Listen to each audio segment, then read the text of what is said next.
लियो के ऐसे ऐसे राज खुलने वाले हैं कि आप सबके होश उड़ जाएंगे। क्या दारियो एकदम इनोसेंट है? कोई भी चीज़ें हमें नहीं पता। क्या करेगी आल्मा जब इन सब के बीच में वो फंसेगी? डार्क डिज़ायर सीरीज़ के ये 12th एपिसोड के अंदर सब कुछ हमें पता चलेगा। ऐसी बढ़िया सीरीज़ के एक्सप्लेनेशन के लिए इस वीडियो को लाइक कर दो, सब्सक्राइब कर दो और कमेंट में लिख दो अगर कोई भी सीरीज़ का एक्सप्लेनेशन आपको चाहिए तो।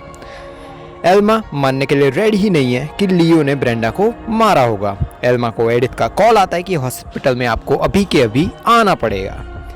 जोई दारियो को अपनी फीलिंग्स बताती है कि पता नहीं क्यों उसके पापा उसको और दारियो को अलग करने में लगे हुए हैं, क्यों रोक रहे हैं। और माँ तो ब्रेंडा की भाई पागल ही है, उन दोनों को अलग करने में लगी हुई है। टीचर के आने की वजह से जोई और जो भाई दारियो है ना, उनको अकेले रूम में से बाहर निकल जाना पड़ता है जहाँ पे वो लोग मचा रहे थे। अभी एल्मा और एस्तेबन हॉस्पिटल पहुंच चुके हैं। लियो की हालत अभी भी बहुत ही ज़्यादा खराब है। दारियो जोई को लेकर पहुंच चुका है एक बूढ़े लोगों के कैंप, मतलब जो बोलते हैं ना भाई, यह वृद्धाश्रम बोल सकते हैं, वहाँ पे वो पहुंच चुका है। और ऑफ कोर्स वहाँ पे दारियो की माँ भी है। जोई को तो ये सारी चीज़ें बोरिंग लगती है कि यार मुझे यहाँ पे कहाँ ले आए हो दारियो तुम।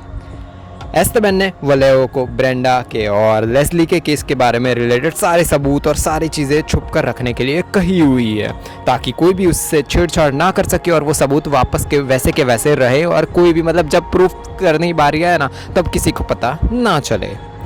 एल्मा तो वीडियो देखने के बाद भी ये विश्वास कर ही नहीं रही कि लियो उस रात ब्रेंडा के वहाँ गया होगा। एस्तेबन समझ जाता है कि भाई ऐसी बहुत सारी चीज़ें हैं जो तुम्हें लियो की नहीं पता, जो मुझे पता है, तो भाई तुम्हें ये चीज़ समझनी होगी। और सबूत ये भाई तुम्हारा जो भी चीज़ें हमें बचे हुए हैं ना वो कस्टडी में है। तभी लियो की आँख खुलते हुए हमें दिखाया जाता है, पता नहीं वो होश में आया क्या है हमें नहीं पता। दारियो जोई को बताता है कि ये है लुसिंडा। इनके बेटे ने भाई चलना भी नहीं सीखा था ना, वो बहुत ही छोटा था तब इनको भाई टब में अंदर डुबा के इसको मार दिया गया था। मतलब इनका बेटा जब छोटा था तब वो मर गया था। ये मुझे अपना बेटा मानती है, मतलब ये झूठ बोल रहा है कि भाई इन्होंने मुझे बेटा माना है, पर रियल में वो उसकी माँ ही है।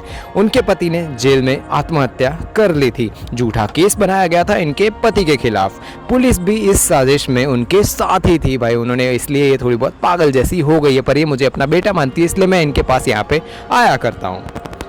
लियो पता नहीं बहुत ही ज़्यादा इमोशनल होके एल्मा को कहता है कि मेरे साथ में रहना, मुझे छोड़ के मत जाना। उधर जोई कहानियाँ सुना रही होती है लुसिंडा को। केयरटेकर दारियो को बताती है कि इंश्योरेंस वाला एक आदमी आया था, वो कोई और नहीं जो भाई एस्तेबन वहाँ पे बातचीत करने गया था, उसी के बारे में बात कर रही है। दारियो कहता है कि उस इंश्योरेंस वाले का हुलिया बताओ तो मुझे ज़रा। और भाई अगर दारियो को पता चल जाएगा तो आइडिया उसे भी आ जाएगा कि भाई एस्तेबन से तो वो मिल चुका है। एडिथ कुछ बताना चाहती है लियो के बारे में एस्तेबन को, पर वो बता नहीं पा रही। लियो एल्मा को कहता है कि चलो यहाँ से कहीं पे चले जाते हैं। जोई को दारियो के चक्कर से निकालने का एक ही हमारे पास रास्ता है। एल्मा कहती है कि भाई बेहतर होगा हम पूरा सच जोई को बता दे कि भाई दारियो कौन है और सब कुछ। तो तुरंत लियो है ना भाई रोक देता है हमारी एल्मा को और कहता है कि बिल्कुल भी तुम उसे सच नहीं बताओगी जोई को, हमें बस हमारी फैमिली चाहिए, फैमिली को बचाना है। लियो भी कुछ छुपा रहा है भाई, उसके भी अलग ही राज चल रहे हैं। उसे पता है कि वो अगर सच उसका बाहर आ गया, उसका और ब्रेंडा का सब कुछ बाहर निकलेगा और वो फंस सकता है। एडिथ एस्तेबन को बताती है कि हार्ट अटैक से पहले लियो खुद को गोली मारने की बात कर रहा था। ये सब कुछ तब से शुरू हुआ है जब से उन्होंने ब्रेंडा की लाश को बाहर निकलवाने वाली बात कही थी। तभी एस्तेबन को वो वेलोए का कॉल आता है कि भाई एक इंपॉर्टेंट न्यूज़ देने के लिए उसने कॉल किया है। जोई तो एकदम पागल हो चुकी है दारियो के प्यार में। वेलेओ ने भाई एस्तेबन के कहने पर लियो के कॉल रिकॉर्ड्स निकलवाए हैं, वो भी कॉन्फिडेंशियल।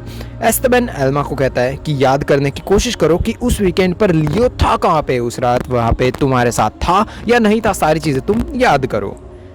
दिखाया जाता है कि जब ब्रेंडा के घर से एल्मा आई थी तो कैसे लियो झूठ बोले जा रहा था उससे। एल्मा लैपटॉप पे काम करते करते ही सो गई थी और लियो झूठ बोल के वहाँ से चला गया था। उस रात लियो को ब्रेंडा के घर पे दिखाया जाता है। ब्रेंडा को कुछ इंपॉर्टेंट बात करनी है लियो से। एल्मा को याद आता है कि उस रात को तो भाई लियो सुबह घर पे वापस आया था, तो मतलब लियो ने उससे झूठ बोला था, शायद लियो वहाँ पे गया भी हो सकता है। एस्तेबन लियो को कहता है कि साइकियाट्रिस्ट को तुम्हें दिखाना चाहिए, तुम्हारा दिमाग अभी ठीक नहीं लग रहा। लियो जवाब देता है कि उसने सोचा था कि उसके और ब्रेंडा के बारे में वो सब कुछ सच सच बता देगा एल्मा को, पर वो नहीं बता पाया। एल्मा घर पहुंचती है और देखती है कि जोई और दारियो है ना वो स्विमिंग पूल में लगे हुए हैं, मचा रहे हैं। ऑफ कोर्स माँ एल्मा उन दोनों को गुस्से में देखती है और बाहर निकालती है भाई हमारी जोई को। दारियो को वहाँ से वो भगा देती है घर से। वो जोई पर बहुत ही ज़्यादा गुस्सा करती है। एल्मा कहती है कि वो अच्छा लड़का बिल्कुल भी नहीं है, उससे दूर रहो। तो जोई भी सामने से बहुत ही ज़्यादा चिल्ला के कहती है कि भाई आपने कभी हम मुझ पर विश्वास ही नहीं किया, मुझसे कभी तुमने बात ही नहीं की। एल्मा शांति से बात करती है उससे, अपनी बेटी को समझाती है। तो जोई बताती है कि आज जो दारियो है ना वो उसे नर्सिंग होम ले गया था। उसने उसकी माँ मतलब एक जो माँ है वो उससे माँ मानती है, मतलब भाई हमारा बेटा समझती है दारियो को, उससे मिलवाया था। एक लेडी के पति को झूठे केस में जेल में डाला गया था, उससे भी मिलवाया। दारियो बहुत ही अच्छा लड़का है माँ, उसके साथ मुझे रहने दो। वेलेहो मिलने जाता है एस्तेबन से, पर वहाँ पे कोई और ही होता है जो वेलेहो को मारकर सबूत ले जाता है। भाई वेलेहो पर अब किसने हमला किया है हमें नहीं पता। रात को एल्मा मिलती है दारियो से। वो दारियो को जोई के मतलब कहती है कि भाई मेरी बेटी से दूर रहो, जोई से दूर रहो। उतने में ही वहाँ पे आ जाती है जोई। एल्मा कहती है कि सच सच बता दो जोई को, जो भी चीज़ें हैं ना हमारे बीच और सब कुछ, तुम लियो से लड़ना चाहते थे, तुम उससे बदला लेना चाहते थे, वो सारी चीज़ें तुम जोई को बता दो। तो दारियो सारी चीज़ें सच सच जोई को बता देता है। ये सारी चीज़ें सुनकर भाई हमारी जोई का तो दिल टूट जाता है और वो गुस्से में वहाँ से निकल जाती है। तभी दारियो एल्मा को रोक लेता है और कहता है कि तुम्हें तुम्हारे पति का असली चेहरा आज तक पता ही नहीं है, मैं तुम्हें बताऊंगा। पर एल्मा वो सुनने के मूड में ही नहीं है। फिर से ब्रेंडा के घर पे दिखाया जाता है लियो। हॉस्पिटल में लियो के मुंह से पता नहीं एकदम से कैसे झाग आनी शुरू हो चुकी है। उसे फिर से अटैक आया है, पता नहीं अटैक आया है क्या है, कुछ भी नहीं पता हमें। डॉक्टर्स लोग जुट जाते हैं उससे बचाने में और ऐसे ही एंड होता है एपिसोड 12 का। क्या ही बढ़िया एपिसोड था, 13 में तो और मज़ा आएगा। एक दुनिया जिसमें खतरनाक वायरस है और सबने वो वायरस ने ज़ॉम्बी बना दिया सबको। इस सिचुएशन में आखिरी होप है एक लड़की जिसकी हेल्प से वैक्सीन बन सकती है, पूरी दुनिया बच सकती है। एक खतरनाक आदमी कैसे उस लेडी को बचा के, यानी वो बच्ची को बचा के ज़ॉम्बी की दुनिया में, आपको पता चल जाएगा। ऊपर की वीडियो में जान लो कि भाई the last of us series में क्या क्या हुआ। बढ़िया सी सीरीज़ है।